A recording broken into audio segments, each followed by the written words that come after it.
Let's welcome in our panel, former New York Congressman Peter King and campus reform editor-in-chief Zachary Marschall. Appreciate you both joining us this morning. Let's start with what happened in Chicago over the weekend. The deadly spike in violence is putting crime and public safety there in the national spotlight. President Trump weighed in on Truth Social, saying this, calling for action as officials debate on how to respond. Peter, do you think Chicago will accept the president's help? So ordinarily, I would say it's dangerous for the federal government to get involved in local cities and the states as far as law enforcement. But I tell you, Chicago cries out for this. It's worked in Washington, D.C. It's worked in Tennessee. The fact is that when the local officials are unwilling to allow the police to do their job, if local officials are bending over backwards to appease the criminal elements, then the federal government has a real role to play. And what President Trump has shown in D.C. alone is that, yes, with proper use of federal force, law and order can be restored, crime can be subdued. And if there's any state that warrants it, it's the state of Illinois and the city of Chicago. Yeah, it's such a great point, Congressman, because we've already seen what happened in D.C. They've made so much progress. The murder rates have gone down. It's cleaned up. It's a totally new city. I mean, Zach, do you think that will happen in Chicago? What's going on there? Chicago needs help, and it needs help externally because its local leaders have been in denial about how bad the problem is and the source of the problem as well. At Campus Reform, we've been reporting for years on how dangerous the city is for college students at the University of Chicago and other schools with urban campuses. The left continues to be in denial and frankly lie all the time about how prevalent gun violence is.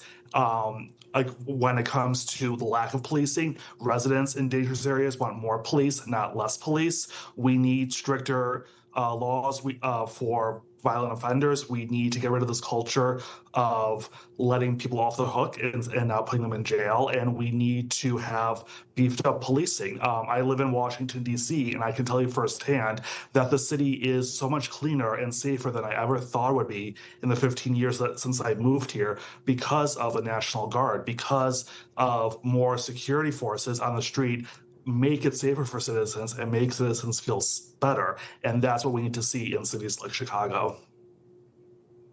Yeah, and this is such an important topic for the midterms because this is one that the Republicans are winning on. They continuously win when it comes to poll numbers on safety and security. How can President Trump, Congressman, refocus on that issue and making it a priority during the midterms, because it does seem to be getting a little lost in what we're hearing, just focusing more on foreign policy right now? Yeah, there's so many other issues being discussed. I think the president should just try to focus on one thing. Listen, Iran is going to be there. You can't duck it, and we shouldn't. But as far as crime issues, it's an important issue for Republicans. It's an important issue for Americans. This is not a phony issue. Sometimes in politics, you're trying to find an issue that's going to work for you. This issue is there. And in a democratic society, we have the obligation to address it. So I think the president should be very vocal, very clear in addressing the crime situation in cities like Chicago, like he did, Washington, D.C., and get that message. This is one message that voters can understand very quickly because they see what can happen when law and order breaks down. They know the danger of crime. If there's one issue that all Americans agree on, they want to live in a safe neighborhood and a safe community. Well, breaking during our show on Friday, Tulsi Gabbard, on her final day as Director of National Intelligence, posted a 5-minute video about Dr. Fauci and his actions surrounding the COVID pandemic. Here's part of what she said. Now, after years of lies and censorship and cover-ups, the American people deserve transparency, truth, and accountability. The tactics that were used to hide the truth are straight from the deep state playbook.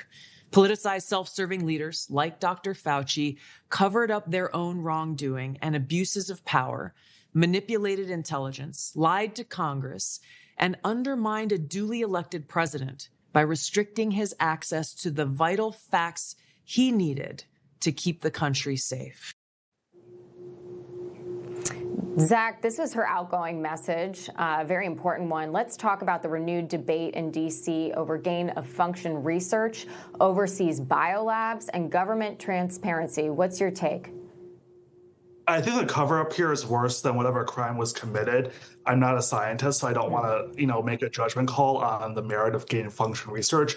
But, I, as long as every other American, saw what Fauci did during COVID. He suppressed the lab leak theory, which, this news from Gabbard should come as no surprise to any of us who are paying attention. And then he weaponized health and safety to create a culture of surveillance and of people policing each other during COVID. This was a complete abuse of power, and it drove a lot of people to be paranoid, and it hurt a lot of Americans. There are a lot of casualties from COVID based on the quality of life that they no longer had because of Fauci and his followers on the left. So I think he does need to be held accountable for what he did during the pandemic, regardless of whatever he did in a scientific capacity with funding or supporting gain-of-function research.